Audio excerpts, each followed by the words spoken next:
اکابری کی حیات سے۔ الحمدللہ رب العالمین والصلاة والسلام علی سید المرسلین، اما بعد فاعوذ باللہ من الشیطان الرجیم، بسم اللہ الرحمن الرحیم۔ الصلاة والسلام علیک یا رسول اللہ وعلی آلک واصحابک یا حبیب اللہ۔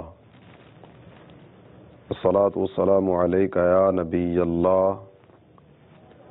وعلی آلک واصحابک یا نور اللہ۔ میرے پیارے اسلامی بھائیوں اور مدنی چینل کے ناظرین، مدنی چینل کے سلسلے ایک واقعہ ایک سبق میں ہم حاضر ہیں۔ اس مبارک سلسلے میں آیات قرآنیہ، احادیث نبویہ اور کتب متفرقہ میں بیان کردہ واقعات میں سے کسی ایک واقعے کو موضوع سخن بنایا جاتا ہے اور پھر اس میں سے کچھ نہ کچھ سبق حاصل کرنے کی سعی کی جاتی ہے۔ آئیے حسب معمول اپنے سلسلے کا آغاز درود پاک کی فضیلت سے کرتے ہیں کہ جب بندہ اپنے کریم آقا صلی اللہ تعالی علیہ وآلہ وسلم کی خدمت اقدس میں صلاۃ و سلام پیش کرتا ہے تو اس کا نام اس کے کریم آقا صلی اللہ تعالی علیہ وآلہ وسلم کی بارگاہ اقدس میں پیش کر دیا جاتا ہے۔ صلو علی الحبیب صلی اللہ تعالی علی محمد وعلی آلہ وصحبہ وبارک وسلم۔ سلسلے کی ابتدا ہی میں کچھ اچھی اچھی نیتیں کرنے کی سعادت حاصل کیے لیتے ہیں تاکہ ثواب بھی ملے۔ اللہ عز و جل کی رضا پانے، ثواب کمانے اور اپنی آخرت بنانے کے لیے از ابتدا تا انتہا توجہ کے ساتھ سننے کی سعادت حاصل کروں گا۔ جن کاموں کے کرنے کا کہا جائے گا وہ کروں گا اور جن کاموں سے منع کیا جائے گا ان سے بچنے کی کوشش کروں گا۔ آج کے سلسلے سے حاصل ہونے والا ثواب بارگاہ رسالت میں ہدیۃً پیش کرتے ہوئے جملہ مؤمنین و مؤمنات کی ارواح کو ایصال کرتا ہوں۔ صلو علی الحبیب صلی اللہ تعالی علی محمد وعلی آلہ وصحبہ وبارک وسلم۔ میرے پیارے اسلامی بھائی اور مدنی چینل کے ناظرین، ہمارے اسلاف حق گوئی میں اپنی مثال آپ تھے۔ بڑے سے بڑا بادشاہ ہو، بڑے سے بڑا امیر ہو، وزیر ہو، حق بات بیان کرنے سے دنیا کی کوئی طاقت بھی ہمارے اسلاف اور ہمارے اکابرین امت کو نہیں روک سکتی تھی۔ حضرت سیدنا عبد الجبار بن عبد العزیز ابن ابو حازم علیہم الرحمہ اپنے والد سے نقل کرتے ہیں کہ ایک مرتبہ خلیفہ سلیمان بن عبد الملک مدینہ طیبہ زادہ اللہ شرفا و تعظیمہ میں 3 دن ٹھہرا۔ لوگوں سے کہا، کیا یہاں کوئی ایسا شخص ہے جس نے صحابہ کرام علیہم رضوان کی زیارت کی ہو؟ ہم اسے حدیث سننا چاہتے ہیں۔ اسے بتایا گیا کہ یہاں ایک جلیل القدر تابعی بزرگ سیدنا ابو حازم علیہ الرحمہ تشریف رکھتے ہیں۔ چنانچہ انہیں بلایا گیا۔ آپ رحمۃ اللہ تعالی علیہ خلیفہ سلیمان بن عبد الملک کے پاس پہنچے تو خلیفہ نے کہا کہ اے ابو حازم، آخر اتنی بے وفائی کیوں؟ آپ رحمۃ اللہ تعالی علیہ نے ارشاد فرمایا، مجھ میں کون سی بے وفائی کی بات دیکھ لی؟ خلیفہ کہنے لگا، مدینہ طیبہ کے سارے علماء، سارے معززین میرے پاس آئے لیکن آپ نہیں آئے۔ آپ رحمۃ اللہ تعالی علیہ نے ارشاد فرمایا، میں اللہ عز و جل کی پناہ چاہتا ہوں کہ آپ ایسی بات کریں جو سرے ہی سے نہ ہو۔ میرے اور آپ کے درمیان پہلے سے کوئی واقفیت نہیں تھی، کوئی راہ و رسم، میل ملاپ، کوئی آپس کا جناب اٹھنا بیٹھنا۔ جب اس طرح کا سلسلہ ہی نہیں تھا تو پھر بے وفائی کا الزام مجھ پر کیوں؟ خلیفہ نے کہا، بے شک آپ نے حق اور سچ بات کہی۔ اچھا یہ بتائیے، اب یہ سوالات جوابات کا جو سلسلہ شروع ہوا، اس کی طرف اگر آپ توجہ کریں گے نا تو جو حقیقت کھل کر سامنے آئے گی کہ جناب ابو حازم علیہ الرحمہ جو کہ تابعی بزرگ ہیں، بادشاہ وقت کے سامنے آپ بالکل سیدھی سیدھی بات فرما رہے ہیں۔ خلیفہ سلیمان کہنے لگا، یہ بتائیے ہم لوگ موت کو ناپسند کیوں کرتے ہیں؟ ہمیں موت اچھی کیوں نہیں لگتی؟ ارشاد فرمایا اس لیے کہ تم لوگوں نے اپنی آخرت کو برباد کر ڈالا اور دنیا میں خوب عیش و عشرت کی زندگی گزار رہے ہو۔ اب تمہیں یہ بات پسند نہیں کہ یہ دنیاوی عیش و عشرت کو چھوڑ کر عذاب والی جگہ جائیں۔ یہ بتائیے اللہ عز و جل کی بارگاہ میں حاضری کی کیا کیفیت ہوگی؟ جب اللہ کی بارگاہ میں حاضری ہوگی اس وقت کیفیات کیا ہوں گی؟ فرمایا نیک لوگ اس پاک پروردگار کی بارگاہ میں ایسے جائیں گے جیسے برسوں کا بچھڑا ہوا اپنے اہل و عیال کی طرف خوش خوش جاتا ہے، جبکہ گناہگار نافرمان اس طرح ہوں گے جیسے بھاگے ہوئے غلام کو واپس اس کے مالک کے پاس لایا جا رہا ہو۔ یہ سن کر خلیفہ سلیمان نے روتے ہوئے کہا، اے کاش مجھے معلوم ہو جاتا کہ ہمارے لیے ہمارے رب کے ہاں کیا کچھ ہے۔ جب اس نے یہ بات کی تو آپ رحمت اللہ تعالی علیہ نے جواباً ارشاد فرمایا، اپنے آپ کو کتاب اللہ پر پیش کرو۔ جب تم اپنے آپ کو قرآن کے سامنے پیش کرو گے نا، تمہیں معلوم ہو جائے گا کہ تمہارے لیے اللہ کے ہاں کیا ہے۔ خلیفہ کہنے لگا، اللہ عز و جل کی پاکیزہ کتاب یعنی قرآن میں اس بات کو کس مقام پر تلاش کروں؟ آپ نے فرمایا، دیکھو اللہ عز و جل نیکوں اور بدوں کے اخروی معاملات کا بیان کتنے واضح انداز میں فرما رہا ہے۔ پارہ 30 سورہ انفطار آیت نمبر 13 اور 14، ان الابرار لفی نعیم وان الفجار لفی جحیم۔ ترجمہ کنز الایمان، بے شک نیکوکار ضرور چین میں ہیں اور بے شک بدکار ضرور دوزخ میں ہیں۔ خلیفہ نے پوچھا، اے ابو حازم، اللہ عز و جل کی رحمت کہاں ہے؟ فرمایا اس کی رحمت محسنین کے قریب ہے۔ خلیفہ کہنے لگا، لوگوں میں سب سے زیادہ سمجھدار وہ کون ہے؟ فرمایا جس نے علم و حکمت کی باتیں سیکھیں اور دوسروں کو سکھائیں۔ دین سیکھنے والا، دین سکھانے والا۔ میرے وہ اسلامی بھائی جو مدنی قافلوں میں سفر کی سعادت حاصل کرتے ہیں، علماء کی صحبت اختیار کرتے ہیں، کتب و رسائل کا مطالعہ کر کے علم سیکھنے والے اور پھر دوسروں کو سکھانے والے، وہ اس سوال اور اس جواب کی طرف توجہ فرمائیں کہ لوگوں میں سب سے زیادہ سمجھدار کون ہے؟ فرمایا جس نے علم و حکمت کی باتیں سیکھیں اور دوسروں کو سکھائیں۔ خلیفہ کہنے لگا، اچھا سمجھدار بندے کے بارے میں آپ نے بتایا، تو اب یہ بھی فرما دیجئے کہ لوگوں میں بے وقوف ترین شخص کون ہے؟ ارشاد فرمایا جو ظالم کی پیروی میں لگ گیا، ظالم کی ہاں میں ہاں ملاتا چلا گیا اور اس کی دنیا کی خاطر اپنی آخرت کو داؤ پر لگا دیا۔ خلیفہ کہنے لگا، اچھا یہ بتائیے مقبول ترین دعا کون سی ہے؟ ایسی دعا جس کی قبولیت میں شک ہی نہ ہو۔ فرمایا متواضعین یعنی عاجزی کرنے والوں کی دعا، عاجزی کے ساتھ، انکساری کے ساتھ، تذلل و زاری کے ساتھ، گریہ و زاری کرتے ہوئے اللہ کی بارگاہ میں فریاد پیش کرنے والے ایسے لوگوں کی دعا مقبول ہے۔ خلیفہ کہنے لگا، اے ابو حازم مجھے یہ بھی بتاتے چلیے کہ سب سے بہترین صدقہ کیا ہے؟ فرمایا تنگ دست و محتاج کی مدد کرنا۔ تنگ دست آدمی، محتاج آدمی، ضرورت مند آدمی، اس کی مدد کرنا یہ سب سے بہترین صدقہ ہے۔ خلیفہ کہنے لگا، حضور یہ بتائیے جس حالت میں ہم ہیں اس کے بارے میں آپ کیا کہتے ہیں؟ فرمایا اس معاملے میں مجھے معافی دو۔ ساری باتیں واضح واضح تمہارے سامنے کر دی، اب ایک ایک بات کھول کر تمہارے سامنے بیان کر دی گئی۔ اب بھی اگر تم یہ سوال کرتے ہو کہ میرے معاملے میں آپ کیا کہتے ہیں، تو کون سی ایسی بات ہے جو تم سے پوشیدہ رکھی؟ ساری چیزیں تمہارے سامنے کھل کر بیان کر دی۔ سلیمان نے کہا، اچھا تو مجھے کچھ نصیحت فرمائیے۔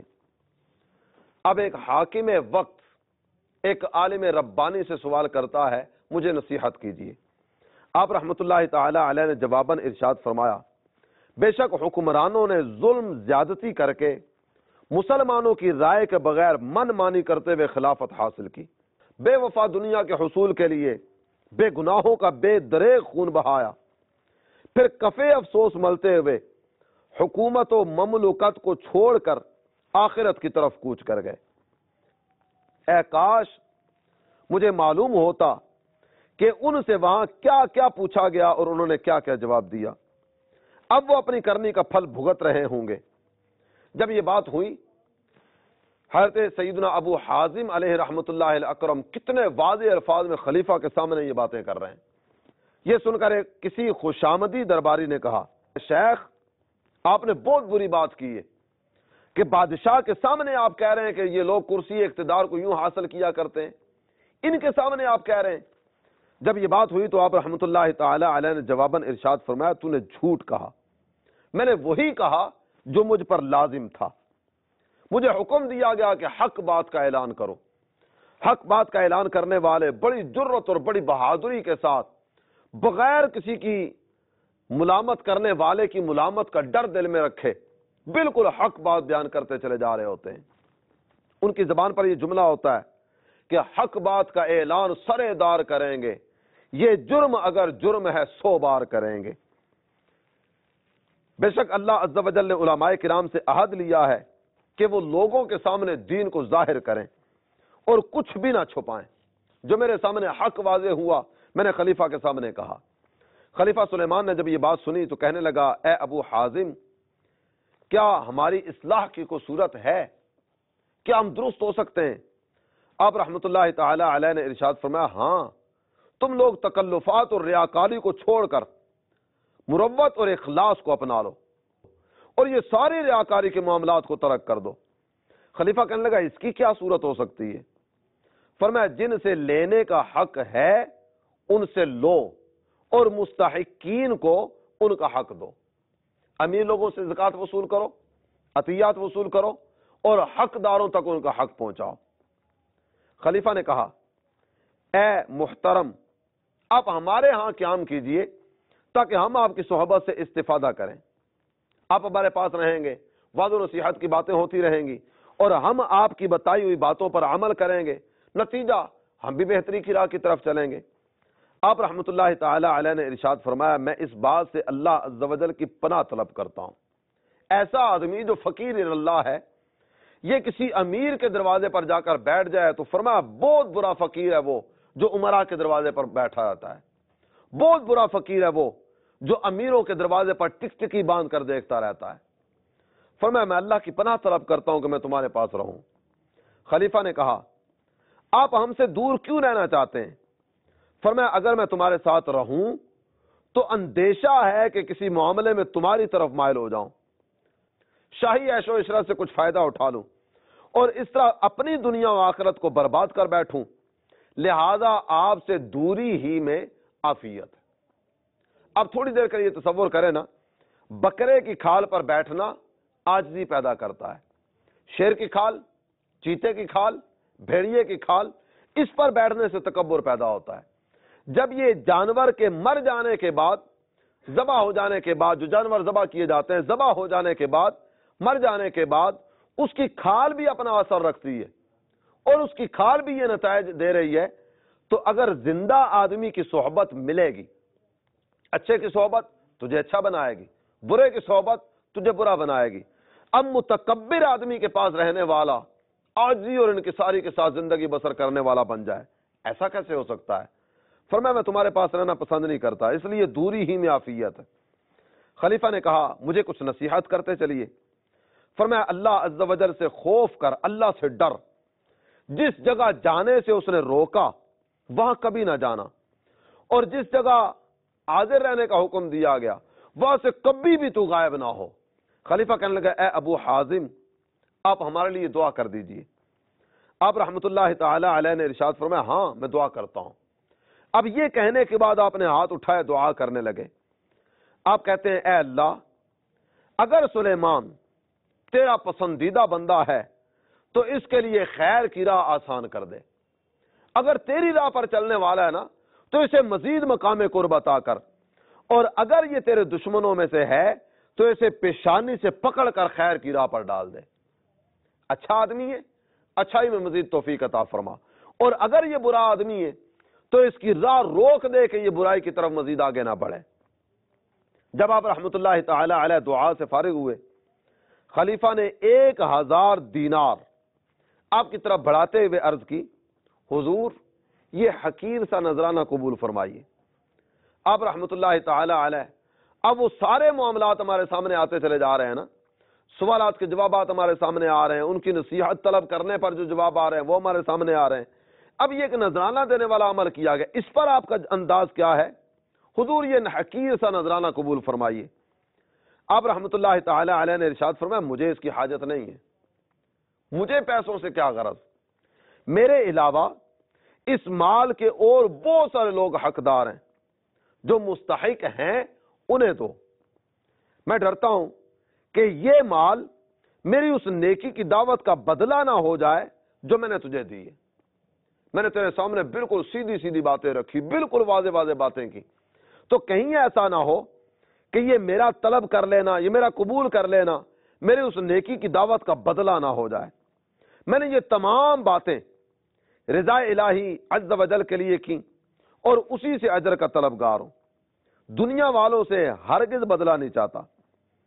جیسا کہ حضرت سیدنا موسیٰ کلیم اللہ علی نبینا وعلیہ الصلوۃ والسلام جب فرعون کے ملک سے مدین کی طرف تشریف لے گئے تو ایک کنویں کے قریب بیٹھ گئے، وہاں دو لڑکیاں اپنے جانوروں کو پانی پلانے کے لیے کھڑی تھیں۔ آپ علیہ الصلوۃ والسلام نے ان سے فرمایا کیا کوئی مرد نہیں ہے کہ تم پانی پلا رہی ہو؟ کہا نہیں۔ یہ سن کر آپ علیہ الصلوۃ والسلام نے انہیں پانی بھر کر دیا اور پھر ایک درخت کے سائے تلے بیٹھ کر برگاہ خداوندی میں اس طرح عرض گزار ہوئے، ربی انی لما انزلت الی من خیر فقیر۔ ترجمہ کنز الایمان، اے میرے رب میں اس کھانے کا جو تو نے میرے لیے اتارے محتاج ہوں۔ اے خلیفہ دیکھ، اللہ عز و جل کے نبی برحق نے اپنے رب سے دین کے بدلے کوئی دنیاوی شے نہ مانگی۔ جب وہ دونوں صاحبزادیاں اپنے والد حضرت سیدنا شعیب علی نبینا وعلیہ الصلوۃ والسلام کے پاس گئیں، آپ علیہ الصلوۃ والسلام نے پوچھا میری بیٹیوں آج تم خلاف معمول جلدی کیوں آ گئیں؟ عرض کی ابا حضور آج ایک مرد صالح نے ہمارے جانوروں کو پانی پلا دیا، اسی لیے ہم جلدی آ گئے۔ آپ علیہ الصلوۃ والسلام نے فرمایا کیا تم نے اسے کچھ کہتے ہوئے سنا؟ عرض کی ہاں، وہ نوجوان اس طرح التجا کر رہا تھا، رب انی لما انزلت الی من خیر فقیر، اے میرے رب میں اس کھانے کا جو تو نے میرے لیے اتارے محتاج ہوں۔ حضرت سیدنا شعیب علیہ الصلوۃ والسلام نے فرمایا وہ نوجوان ضرور بھوکا ہوگا، تم میں سے کوئی ایک جائے اور اس نوجوان سے جا کر کہے کہ بے شک میرا والد آپ کو بلاتا ہے، تاکہ جو بھلائی آپ نے ہمارے ساتھ کی، ہمارے جانوروں کو پانی پلایا، اس کا بدلہ عطا ہو۔ جب صاحبزادی نے سیدنا موسیٰ علیہ الصلوۃ والسلام کو اپنے والد کا پیغام دیا تو آپ علیہ الصلوۃ والسلام زاروں کتار رونے لگے۔ آپ اس صحرائی علاقے میں اجنبی و مسافر تھے، کئی دنوں سے کھانا نہ کھایا تھا۔ آپ ان کے پیچھے پیچھے ان کی گھر کی جانب چل دیے، تیز ہوا کی وجہ سے ان کے کپڑے اڑنے لگے تو آپ نے فرمایا اے اللہ کی بندی پیچھے چل۔ جب آپ علیہ الصلوۃ والسلام حضرت شعیب کے پاس پہنچے تو انہوں نے کھانا پیش کرتے ہوئے فرمایا اے نوجوان کھانا کھا لیجئے۔ حضرت موسیٰ نے جواباً کہا میں اللہ عز و جل کی پناہ چاہتا ہوں۔ پوچھا آپ کھانے سے انکار کیوں کر رہے ہیں؟ فرمایا ہمارا تعلق ایسے خاندان سے ہے کہ اگر ہمارے لیے ساری زمین سونے سے بھر دی جائے تو پھر بھی اپنا دین نہیں بیچیں گے۔ حضرت شعیب علیہ الصلوۃ والسلام نے فرمایا خدا کی قسم ایسا ہرگز نہیں، ہم آپ کی نیکی خرید نہیں رہے، بلکہ ہم تو بطور ضیافت یہ کھانا پیش کر رہے ہیں۔ مہمانوں کو کھانا کھلانا ہمارے آباء و اجداد کا طریقہ رہا، آپ بلا جھجک کھانا تناول فرمائیں۔ پھر آپ علیہ الصلوۃ والسلام نے کھانا تناول فرمایا۔ اے خلیفہ اگر آپ کی یہ دنیا میری نیکی کی دعوت کا بدلہ ہے تو حالت اضطرار میں یعنی مجبوری کی حالت میں مردار کا گوشت کھا لینا مجھے ان دیناروں کے لینے سے زیادہ پسند ہے۔ بادشاہ کا دیا ہوا نذرانہ کیسے وصول کروں؟ بادشاہ کے دیے ہوئے 4 پیسے اس سے کہیں اچھا نہیں کہ میں حالت اضطرار میں مردار کھا لوں۔ خلیفہ اس بزرگ کی شان بے نیازی دیکھ کر بہت حیران ہوا۔ حضرت سیدنا ابو حازم علیہ رحمت اللہ الاکرم نے فرمایا بنی اسرائیل، میرے مدنی چینل کے ناظرین بڑی توجہ کے ساتھ اس جملے کو سنیے گا، بنی اسرائیل اس وقت تک سیدھی راہ پر گامزن رہے جب تک امراء اور سلاطین، بادشاہ، امراء، وزراء، جب تک یہ علماء کی بارگاہ میں حاضری دیتے رہے۔ وہ علماء ربانیین اپنے دین کی وجہ سے دربار سلاطین سے دور بھاگتے رہے. سرکاری اور درباری جگہوں پر پلنے والے عام طور پر وہ راہ راست سے کچھ نہ کچھ دائیں بائیں نکل جاتے ہیں. اور جب یہ حضرات علماء سے محبت کریں, علماء کا قرب چاہیں, تو علماء کے قرب کی برکتوں سے اللہ تعالی جل جلالہ انہیں بھی نیکی کی راہ پر چلنے کی توفیق عطا فرماتا ہے. پھر بھی حکمران و امارا علماء کی بارگاہ میں حاضر ہوتے. جب ذلیل لوگوں نے علماء کی عزت و توقیر دیکھی تو انہوں نے بھی علم حاصل کیا, پھر دین کو لے کر بادشاہوں کے درباروں میں جانے لگے. اس طرح ان امراء و سلاطین نے علماء ربانیین کو چھوڑ دیا. پھر وہ قوم گناہوں پر جمع ہو گئی تو ان کی عزت جاتی رہی. تنگ دستی اور مفلسی ان کا مقدر بن گئی. میرے پیارے اسلامی بھائی اور مدنی چینل کے ناظرین, کتنے پتے کی بات ذکر فرمائی. فرماتے ہیں کہ جب تک یہ بادشاہ, یہ کرسی اقتدار پر بیٹھنے والے, یہ وزراء, یہ امیر طبقہ, جب تک یہ علماء کے پاس آتے رہے, ان کا دین سلامت رہا. یہ اتباع سنن نبوی کی طرف بڑھتے چلے گئے. یہ اللہ تعالیٰ کے خوف سے اپنے دل کو منور کرتے چلے گئے. اور جب یہ لوگ کچھ آگے پیچھے ہوئے تو راہ حق سے بھٹک گئے. اور پھر دوسری بات ذکر فرمائی کہ ذلیل لوگوں نے جب علماء کی یہ شان و شوکت, علماء کا یہ قد کاٹ اور علماء کا یہ مرتبہ دیکھا تو وہ دین سیکھنے کے لیے آئے. دین سیکھا اور دین سیکھنے کے بعد اب یہ بادشاہوں کے درباروں کی طرف بڑھے, جس کی وجہ سے امراء, سلاطین, بڑے بڑے قد آور افراد جو دنیاوی اعتبار سے کسی منصب وجاہت پر متمکن تھے, انہوں نے علماء ربانیین کو چھوڑ دیا. جس کا نتیجہ کیا نکلا؟ یہ قوم گناہوں میں ڈوبتی چلی گئی, عزت جاتی رہی, تنگ دستی اور مفلسی ان کا مقدر بن گئی. یقیناً عالم دین یہ دنیا میں اللہ تعالی جل جلالہ کی بہت بڑی نعمت, اور یہ عالم دین نائب رسول ہوا کرتا ہے. آئیے ہم علم دین کی طرف بھی بڑھیں, علماء کی قدر بھی کریں, دین سیکھنے والے بھی بنیں, دین سکھانے والے بھی بنیں. الحمدللہ دعوت اسلامی جو کہ تبلیغ قرآن و سنت کی عالمگیر غیر سیاسی تحریک ہے, ہمیں یہی دعوت دیتی ہے کہ آؤ دین سیکھیں, دین سکھائیں. مساجد کو دین کی دعوت اور نیکی کی دعوت کے ذریعے آباد سے آباد تر کرتے چلے جائیں. الحمدللہ دعوت اسلامی کے مدارس اور جامعات دنیا بھر میں نور علم پھیلانے کا ایک بہترین ذریعہ ہے. دعوت اسلامی کے جامعات عالم بنانے والے, مدرسۃ المدینہ میں قرآن پڑھایا جاتا ہے, جامعۃ المدینہ میں عالم بنایا جاتا ہے. اپنے بچوں کو قرآن بھی پڑھائیے اور نور قرآن سے سینہ منور کرنے کے ساتھ ساتھ قرآن فہمی کے لیے جامعۃ المدینہ میں داخل کروائیے.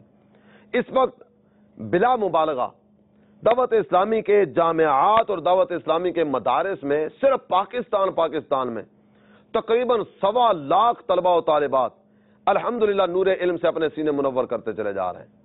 تو آئیے علماء سے قربت بڑھائیں, ان کی صحبت سے استفادہ کریں, ان کے پاس بیٹھ کر دین سیکھیں اور دین سکھانے کا جذبہ پیدا کرتے ہوئے آگے سے آگے بڑھتے چلے جائیں.